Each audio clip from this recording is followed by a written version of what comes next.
Hello, hello, hello, and welcome to the Breaking Bias Summit. And today I am so delighted and excited to have with me 𝐷 who is a spiritual revolutionary, a mystic, artist, award-winning filmmaker, and best-selling author of Spiritually We, The Art of Relating and Connecting from the Heart. And also Spiritually Sassy, which is one of my favorites. 8 Radical Steps to Activate Your Inner Superpowers. Known for hosting the Spiritually Sassy Show podcast and the Big Celebrity Detox on UK Channel 4, he created the Somatic Activated Healing, or the SA method. SA's expertise stems from a decade of Buddhist practice, retreats in India and Nepal, and training in contemplative psychotherapy. He serves in the spiritual care department at Cedars-Sinai Hospital and is recognized for his contributions to homeless youth in Venice Beach, California. So welcome, Sa, and thank you for being here. Thank you so much. Thank you. I appreciate it. And I want to note the podcast is having a rebirth. We are changing from spiritually sassy to solving the riddle of being human. So it's an Amen. exciting season. Yeah, because it's where I'm at Yeah. these days. It's way more existential, way more confused, way less sure. And I really love this Yeah. season that I'm in. I don't know when the podcast is going to be relaunched, but it's a conversation started as well. I think the title in itself, to me, it relaxes my nervous system instead Yeah. of sassy. I love all my sassy work, and this is just like the next iteration.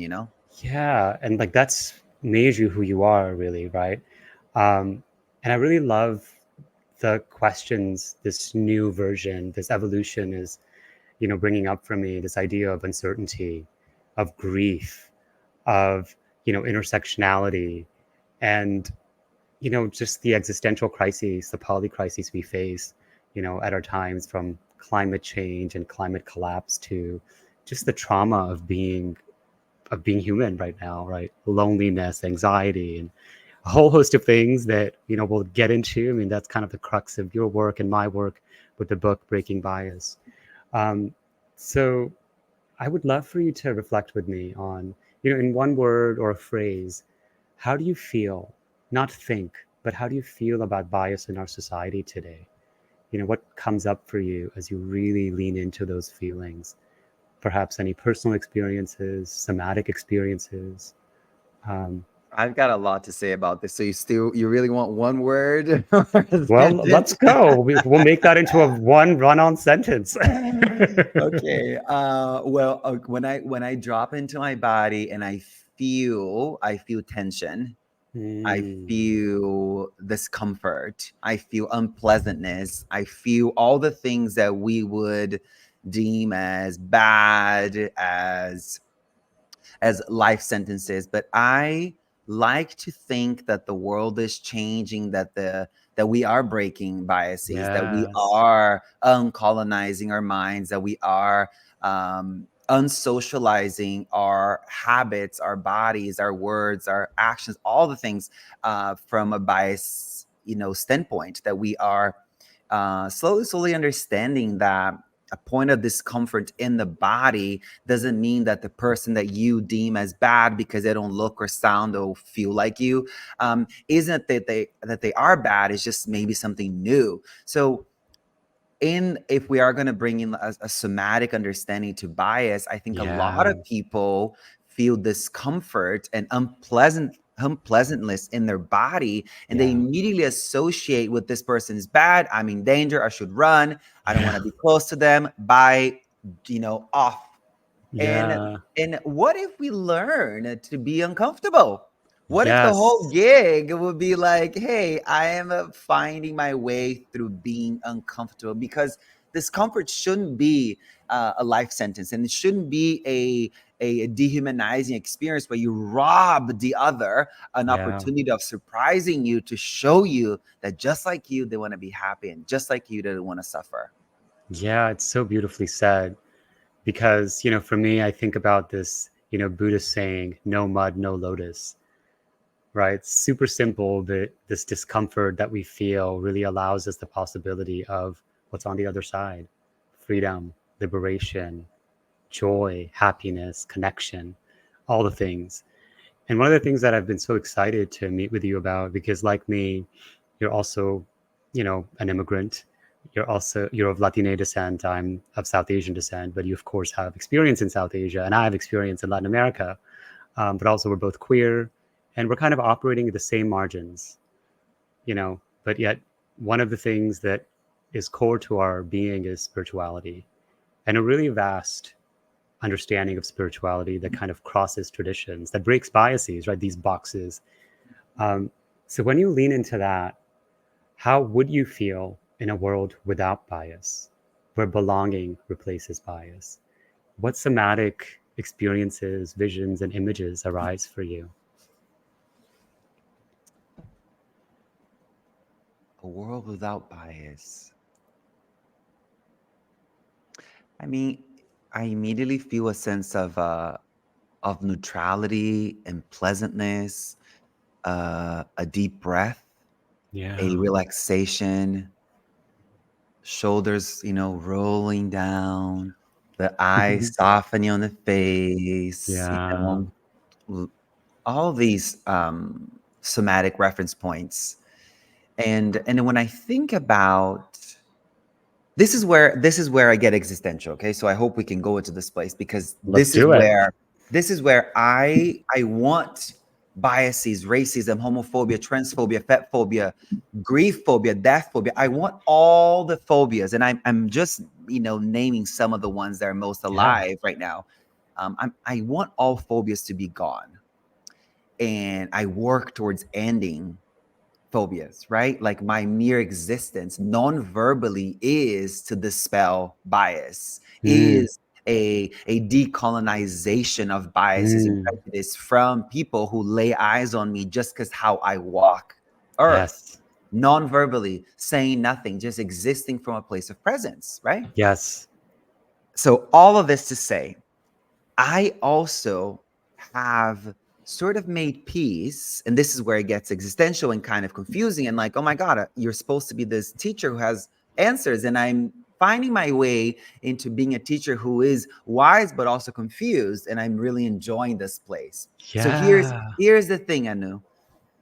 I want biases to be gone. I want all phobias to end. I want all lack of connection to end. I want us all to feel like we belong and we matter, and we can connect. And also, I'm very aware that this reality is, through a Buddhist view, this is samsara, and samsara is inherently flawed. And Mm. I had Sharon Salzberg on my podcast a while back, and she said to me something so profound that I never forgot. Obviously, because Sharon's changed my life in so Yeah. many ways. Me too. She's one of my root teachers. Exactly. And she said something to the effect of, like, a friend of mine said samsara is a bad design, is poorly designed. And I was like, wow, this is the most relaxing statement I could ever hear, because Yeah. if this reality is inherently flawed and we are here to end suffering, which biases is part of the suffering, does it mean that it will ever end? Yeah. But does it mean that we stop because we know that it may never end? No, we do it Yeah. anyways. We get up and we Yeah. have a summit bias, a summit Yeah. to end bias, and we write the books and we live this way. I'm not going to stop walking on the streets with a bliss consciousness, with a Yes. present body, and alive, and greeting people and engaging with the neighbors and looking at people in the eyes and serving the unhoused and meeting people. Like, I won't Mm. stop, because the mystics who've come before me, who are way wiser, said that, hey, it just may never end, because this reality may just Yeah. be so flawed that it leads us to a continuous seeking towards an end that doesn't exist. So I don't Mm. know. I don't know. Maybe we are going to end in one lifetime, but then I don't know. So I just want to offer Yeah. both. I just want to offer very contradictory views, because that's how I'm living. I'm doing everything I can to end suffering, but it may never end. I love it. And can I get a little existential with you too then? Because we're going to go there. Amen. Um, Please. Thank you. I just so love that you brought in this idea of sanskaras, which is really just habit formations, right? And, as I reflect on what you shared, a lot of the biases that exist right now, whether it's at the personal level, at the interpersonal level, or systemic levels, right, that make people like you and I feel unsafe just walking down the street. If I hold my partner's hand on the street, sometimes I have to double think, like, will I put myself or my partner, our safety in jeopardy? But these biases are really, consequences of trillions of causes and conditions, right? Trillions. We have no idea. Um, and the Buddha said, thinking about karma is an imponderable, because you'll go mad just thinking about it, right? So we don't know what all these causes and conditions are. And I feel that your work is planting new seeds. It's shifting consciousness, because it's coming from a place of, a liberatory consciousness, one that's rooted in love for oneself, in accepting and truly nourishing the fullness of your being, the diversity of your being, while giving others, the opportunity to do the same. So, what do you think about this, proposition that, breaking bias, we don't know what the end is, and we can do what we can in planting new seeds to really shift consciousness towards kind of connection. Mhm. Mhm. I think this is the only thing we have, is to Yeah. be a gardener, is to sprinkle new seeds everywhere we go, is to be sunshine when we can, is to be Mm, water when we can, to work as botanists, to work in our ecological spirituality, our capacity to know that we are interdependent, interconnected, and nothing and no one exists independently of everyone else and everything else, that the self yeah. is the other.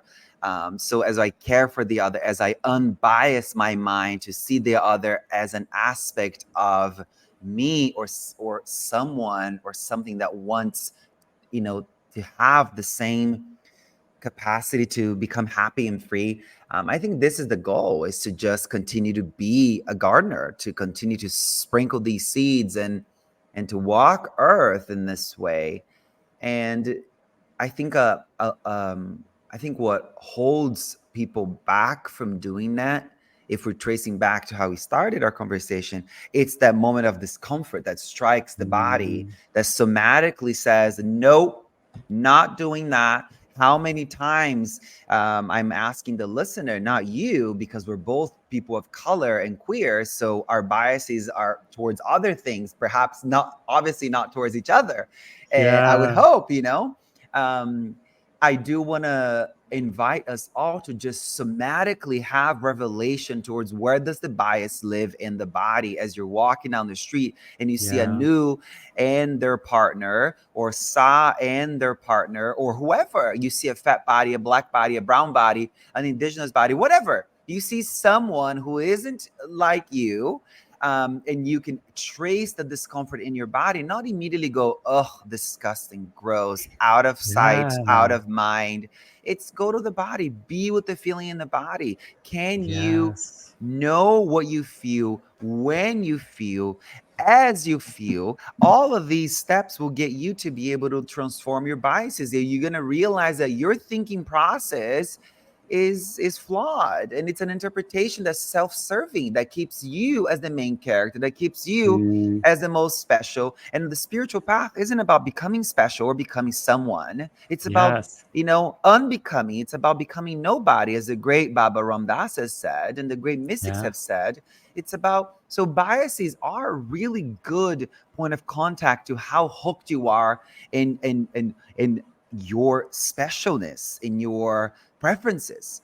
And Yeah. we are unbecoming and undoing preferences to undo our biases. So when we are walking down the street and we look at someone and we immediately feel a sense of discomfort, a sense of lack of safety in our bodies, instead of you giving power to the mind to give meaning to that person, to allow the mind to dictate what you see, how you see, and what this person's going to do, your mind starts creating a whole script And you start to Yeah. believe the whole script is how that person's going to act. Because Amen. historically, your mind has mustered up all the evidence to show that those people act in this way and they could never surprise you.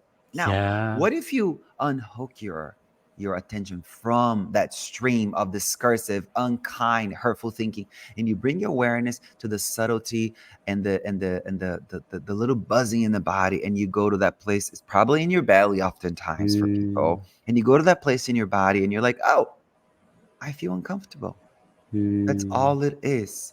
Discomfort doesn't mean these people are bad. Discomfort doesn't mean I'm not safe.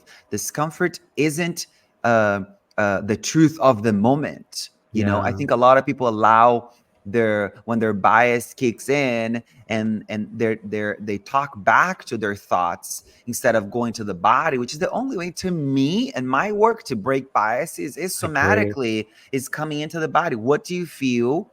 You know what you feel, and then slowly you're going to come to that place in your body. You're going to bring your awareness there. If it's your first time doing body-based revelation work, you're gonna have to put your hand there, be like, oh, this is where I feel, left side of my stomach. Okay, wow, here it is. And just by Yeah. being with it for a couple moments there, you're gonna realize that just like all phenomena, your feelings included, changes.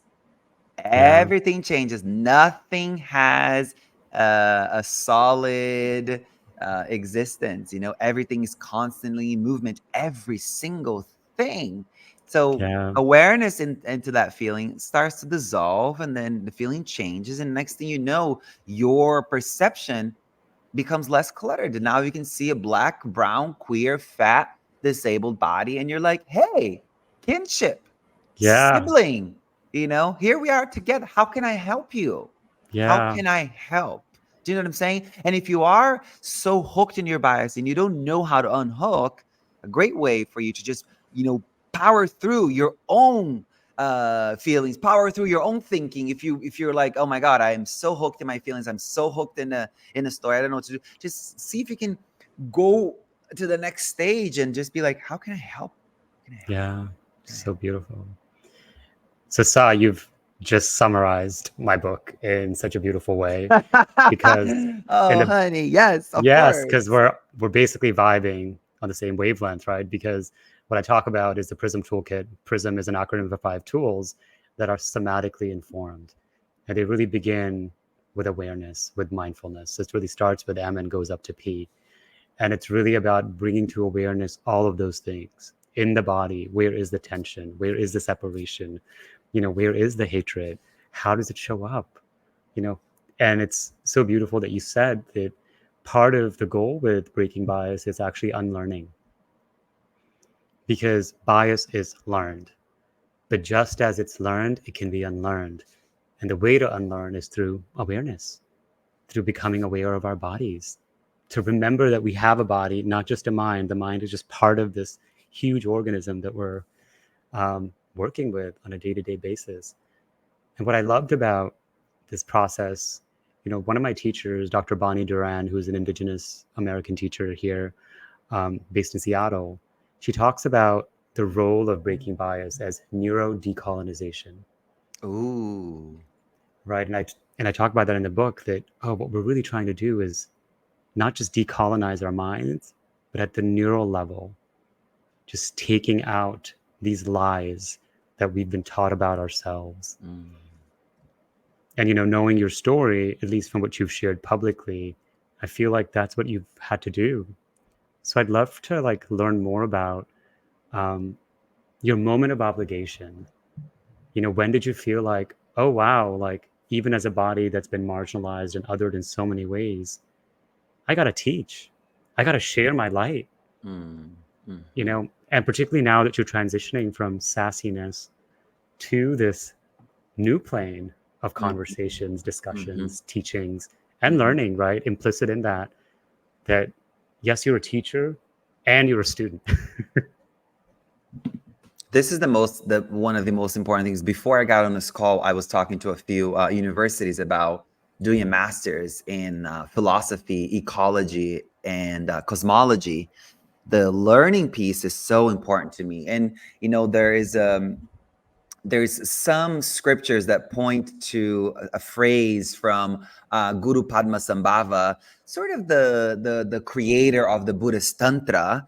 And, he says that, and I'm paraphrasing, obviously, this is something I've heard through a teacher's mouth. So it's been digested by this person's mouth, now by this person's body, now it's digested through mine. And he said that the depth of our curiosity shows us the depth of our liberation. So I love knowing that I'm getting free because of how curious I am. And now I want to step away, not away completely, but step away from just knowing the Buddha Dharma in the simple, oftentimes very ignorant approach that I have to a larger scope. I want to know the wisdom in the trees. I want to know the wisdom in the stars. I want to know the wisdom from other bodies and other traditions. So the philosophy, cosmology, and ecology, this trifecta, is kind of like the direction that I'm going into. So yes, always a student. And I always refrain from people calling me anything that puts me in a place that it's like I can't make mistakes, because I believe my work with creating death positive spaces, it's very much about making mistakes and realizing that we're all going to be forgotten. And the fact that we will be forgotten doesn't take away from the fact that we should live, capital S, lives with the code of ethics that is in alignment with all beings, not just me, mine, and my needs. But yeah, I just wanted to name that because I find it important for people to realize that, like, if you aren't curious about life and about revelation and about the mystery of being human and the depth of the pain that comes with just being alive, there's some unbiased work that you got to do. There's some decolonization that you have to do, which starts with you putting your phone down, and getting curious, going inside. So I just wanted to offer something in that realm too. But coming back to my own personal work, I was at dinner yesterday with a group of there was 15 queer people at this beautiful dinner. And it was so beautiful to just see a group of powerful queer people coming together to celebrate Pride. We're sitting in front of the ocean. It was so stunning. And one of the things that I found myself saying to three people to my left, three black bodies, and I was saying to them, I was like, yeah, when I moved to Florida, from Brazil, I learned racism. I learned a bias. I learned this sense of separation because I didn't speak Spanish like the other brown kids, so I felt like I couldn't sit with them. I obviously didn't look white or straight, so I couldn't sit with the white kids at the front of the bus. So I was like, I'm gonna sit with the kids who are the most marginalized in this bus, which are the black kids. So I went and I sat with the black kids, and that's how I started to inform my identity. So I started to dress black, talk black, try to do all the things to fit in. And slowly, I was like, oh my God, how I'm doing this as something that's learned because of how segregated the space still is. We don't have this in Brazil. Brazil being 53% black, brown, there's more people of color than white folk. So to me, it was it really opened my eyes how far, how amazing so many parts of America is, and how amazing so much the wisdom that comes from this country is, and then how behind we are in so many places. So, I don't know where to go with this, but I think my own revelation work has led me to want to just help people get out of their own ways and bring people together. It's so true. I was recently at a conference. It was a legal conference, and I was talking about systemic racism and anti-racism and racial equity. And it was really interesting to receive this comment from, a senior professor who said it in all love, that there are people like me needed in the movement to speak to South Asians and Southeast Asians. And for a moment, I had to take a step back. I'm like, but I'm speaking to everyone. I'm not choosing to speak only to people that look like me. or share my ethnicity. And yet, the state of consciousness in that space was one that was so divided, even at a mental level, to only receive messages based on people's identities. And this kind of speaks to that segregation piece that you're sharing, that oftentimes that segregation that we experience in this country begins here, right? And of course, what begins here then manifests externally, like you said earlier. You know, if separation's here, that's what we're going to create in the societies that we're a part of. Mhm. You know? Yeah. Yeah, 100%. I think, I mean, I think one thing I want to name for people too, it's test your material. Like if you are surrounded by white, cis, hetero groups of people, and this is kind of like the community that you hang out in, test your material. Like, Yeah. can you make friends with someone who's black, brown, queer, fat, disabled? Can you open yourself up to dance a new dance, to speak a new vocabulary? You know, I have a talk coming up in the next couple of days with one of the largest men's group in the world, and I coming in there for Pride Month, you know, speaking to this group of majority cis men, hetero. And what I'm trying to remind them all is that bias sounds different for everybody in their mind, but it feels the same in the body. Yeah. This is so important for us to realize that discomfort feels similar to us all, but this what it sounds like are the stories that we tell ourselves about the discomfort in our body. So I think it goes back over and over again to that. You know, test your material, get out there, you know, check in with yourself, what's going on at the body level, and then do the work. Breathe yourself new, let go of the feelings, and then the most beautiful thing will happen when when breaking bias isn't happening in front of the screen only, like us here, isn't happening behind closed doors, but it's happening on the streets, in the New York subway, as you are walking down the streets, as you are grocery shopping, as you are engaging. This is when the spiritual work has become embodied, no longer intellectualized, is when you can actually track what's going on in your body, awareness what's going on in your mind, simultaneously have a wide perspective of what's going on around you. So you realize that the way you feel and the feelings you're holding in your body, mind, dictates how you perceive the environment. You and I, you know, two brown queer bodies could walk down the street, and we are what we are interpreting. We may look the same, but what we're interpreting from reality, our left brain may be, our left hemisphere may be hyper aroused. So we are interpreting things in a self-serving way that keeps everything that's similar close to us and everything that's different away from us. So we just have to do the work as you're walking, as you're it's like it's mindfulness on crack, I like to say. You know, it's literally, can I be aware what's going on inside of me, simultaneously being aware what's going on around me? The ways I feel and think are dictating the ways I'm perceiving reality.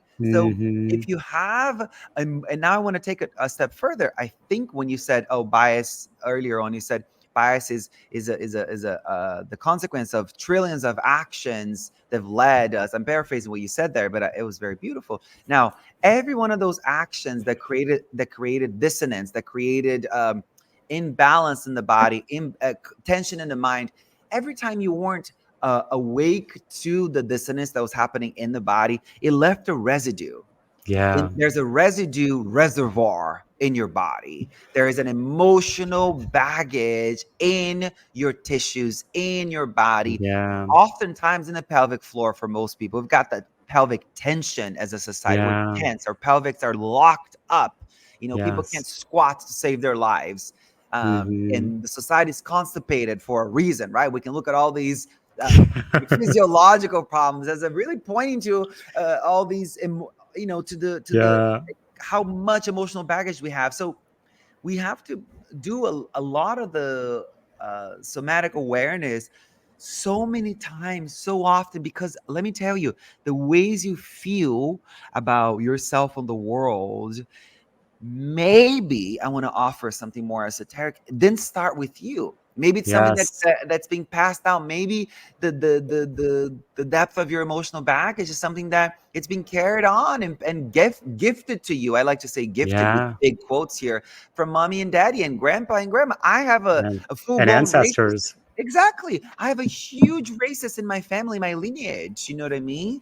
Who Yeah. has died and caused so much harm, caused someone in my family to die by suicide, caused somebody in my family to die of a skin disease at 28 years old.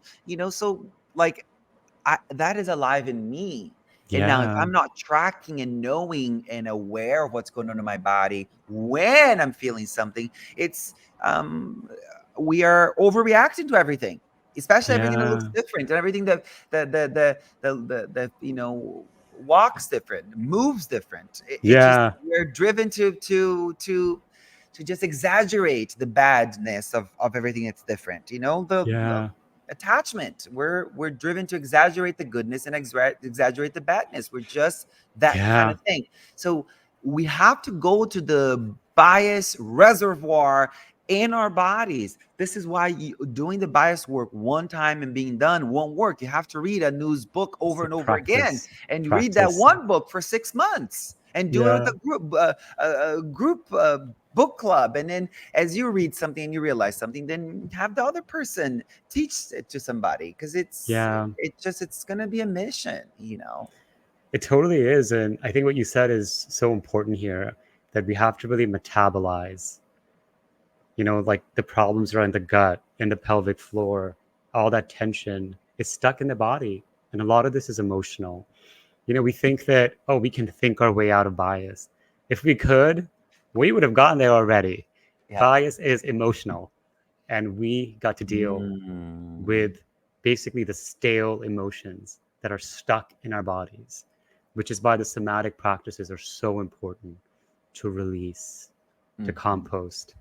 Another Brazilian scholar that I love, Vanessa Andreotti, she talks about we need to compost all of this guck as shit that comes out Mhm. of our bodies, right? Mhm. Mhm. Compost a lot of these emotions. So how have, like, one question that comes for me is like, how are you noticing this moment, right? Particularly for queer people, for trans people, there is a lot of uncertainty, a lot of nervousness, a lot of fear. Mhm. So what are some tools that you're leaning on to bring you joy and hope Mhm. and Mhm. presence at Mhm. this time? Thank you. Thank you for that. One practice that's bringing me hope and joy, and simultaneously helping me to make deeper friends and better friends with my grief, is swimming. Oh, I don't know if you can see from the light, but I've the got this the goggles. swimmer, the goggles, and um it's really helpful to me to Yeah. swim. And I smell like chlorine. I'm like, my God, even though I have this amazing deodorant and I've been wearing the same cologne for 12 years, it's the Black Orchid cologne. It's such a beautiful scent. I'm still like, wow, I'm like a chlorine ball. Yeah. It's the swimming for me. It was something that my mom loved, and it's something that makes me feel connected to her. It's something that I'm doing as an extension of her swimming practice. So I'm swimming for her, as her, with her. And so that's the grief comes in, where I'm able to deepen my Mm, connection to the grief there, and to continue to stay connected to her. So I'm not yeah. ever losing touch with the dead, because I think a lot of us are so disconnected from the dead, and so that's why we're Yeah. so disconnected from life.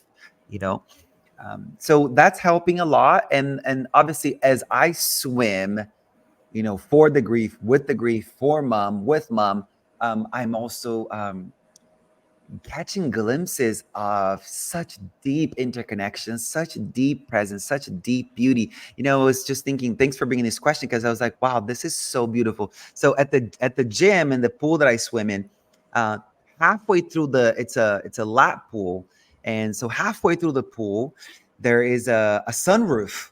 So you Oh have wow. the sun coming in through the sun rays coming in through the ceiling and touching and going through the water. Water. Yeah. Yeah. So when I am doing my laps and I make that turn for air, Yeah. the sun, like comes in through the glass, through the window, kisses my face, immerses in the water. So it's such a beautiful moment. Everything slows down. It's like such a Mm-hmm. beautiful moment of flow, of awe, and yeah. So every Yeah.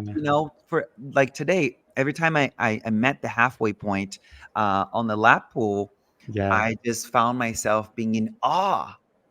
Well, it's And so beautiful. The image I got as your cheeks were being kissed by the sun rays was an image of your mom oh, kissing you.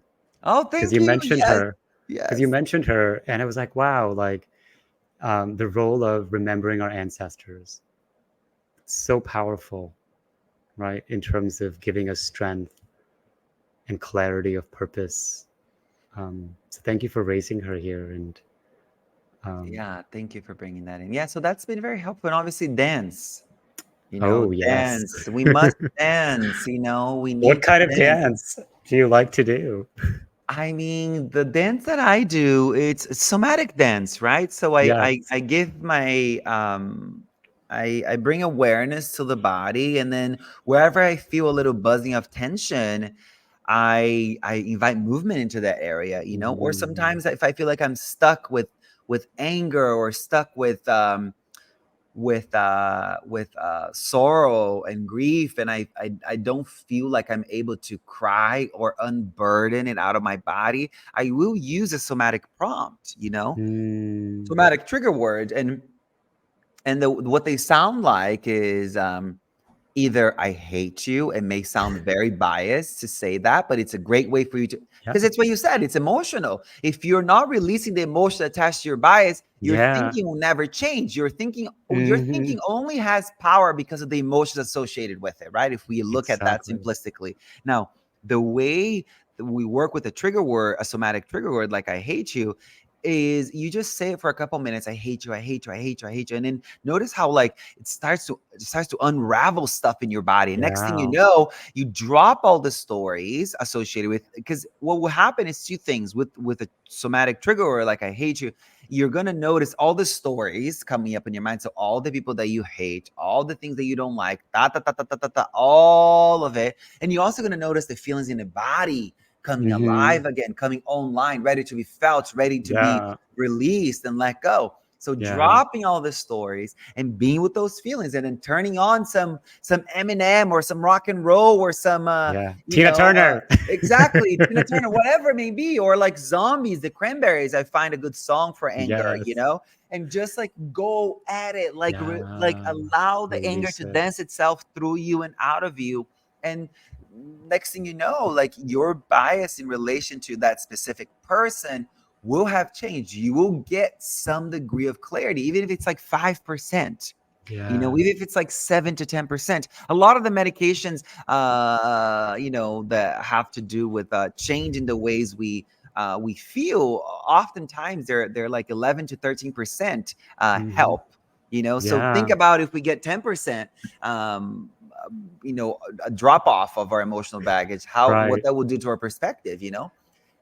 So yeah, that's a good one. And then one for grief is I miss you, I miss you, I miss you. Working with I Mm, miss you, I miss you. And then let the grief visit you, and then ask the grief to dance you and dance itself through you. And then your the bias that you have towards not feeling and not able to release and come closer to this beautiful sentiment of longing will change, because you have now sort of released the weight. So I think these things, and then obviously walking, I think is so under it isn't like a celebrated tool. We want complicated things, but right. walk for your life, walk for your life. I mean, walking meditation is one of the staples at any Buddhist retreat center, right? For a reason, um, because it moves energy. It moves all these emotions that feel stuck, and it, shares with the mind the possibilities. It almost feels like whenever I'm walking sometimes and paying attention to walking, it's as if my feet are kissing the earth, and Mother Earth is literally pulling some of these afflictive emotions, this stagnant energy from my body into her. So even as a visualization, right? That is so beautiful. Did you write about this in the book? I talk about walking meditation and other forms of meditations in the book, but yeah, it's really about the, ultimately when you were speaking about the various master's programs and continuing education, ecology is what we're talking about, right? The first type of bias that we as humans have developed, at least this is what I found in my research, was biophobia. This need to dominate and conquer the living earth. Why did you let me talk so much? You should be the one talking. I want to hear No, about it's about this. you. This is so No. Oh powerful. my God. Oh my God. Please give me some of that. Wow. Say that Right? again. Biophobia, right? This desire to really dominate and conquer the living earth. And we forget that we are nature. Like when you were sharing about swimming, it was so beautiful because you were returning to the water element, right? And then, of course, you brought in the energy from the sun. But our bodies are 60% water. So, to what you shared earlier about Padmasambhava, it's like the spirit is going back to what it is. The water is reflecting back at us who we are, ultimately, Yeah. one with it, right? So, it's just so simple, ultimately. Yeah.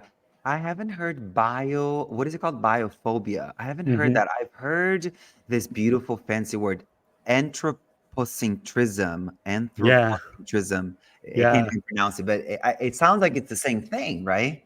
yeah. Anthropocene. It's basically the same thing. I learned about the word biophobia from an indigenous, elder, Ethiopian ghost horse, who talks about, for him as a indigenous practitioner in the Lakota tradition, that's what, you know, his story and his ancestors' story has always been about, conquering like the lands that we're on in this quote unquote new world. Yeah.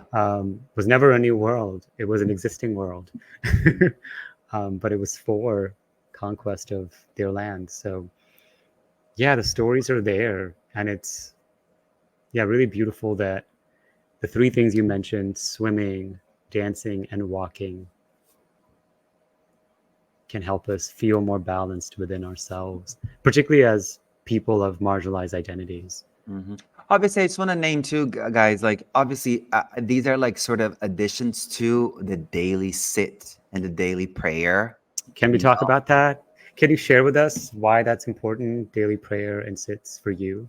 I mean, there's nothing that can be done without presence. Like swimming and dancing and walking could all just be entertainment and a neurochemical high. And I'm not interested in a neurochemical high. I'm not interested in anything that is removing me from the present moment. I want to feel the discomfort that comes with just being alive. Simultaneously, every time I touch the discomfort, I touch awe and I touch wonder, Yeah. and I touch a sense of serenity and okayness. I think a lot of people are doing things because they're seeking this peak experience. They're seeking to feel good and to explore excitement, and it's a Perpetual orgasm, right? perpetual orgasm, exactly. This is so, I think, the shadow of this psycho-spiritual space, and Yeah. I don't bring somatics into, I don't say the word psychosomatic spiritual because it's not.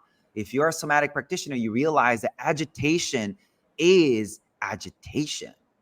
If there's agitation in the body, I'm Yeah. sorry, the mind will show you that you are agitated, Yeah. period. Your perception will be cluttered. Your perception will be biased oftentimes, right? Because you want to Yeah. perpetuate agitation. So anyone who's holding you back from perpetuating the perpetual orgasm, out of the way, So Yeah. I want to just emphasize the sit. And people are always, I've done so many different kinds of meditation, right? Because a girl got to pay rent. So I do what Yeah. people want, but I always remind people that there are two and I refuse sometimes, no, I'm sort of shy of bringing in sort of the higher styles of meditation, the visualization kinds, these kinds of like guru yoga and that kind of thing. But so I'm gonna speak to two different kinds of meditation, right? Which I think are like everyone should have them, and it's the basics of Buddhism. It's the Yeah. basics of to me, it's the foundation of any form of wellness. It's shamatha and vipassana. It's like, can you concentrate your mind in the feeling of the breath in your body right here, right now? Yes. Once you've achieved some degree of merger, of marriage, of oneness with the feeling of the breath in the body, then you can allow your awareness to travel through Mm, the body and meet the feelings, sensations, emotions. They're calling for mm, you.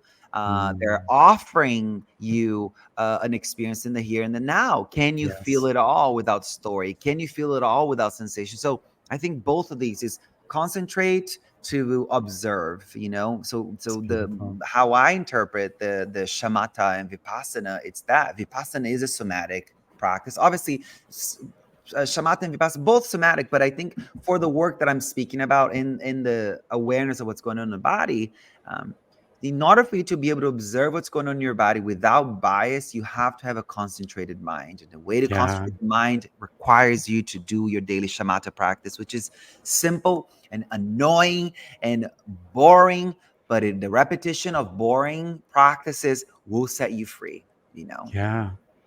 It's quieting the mind.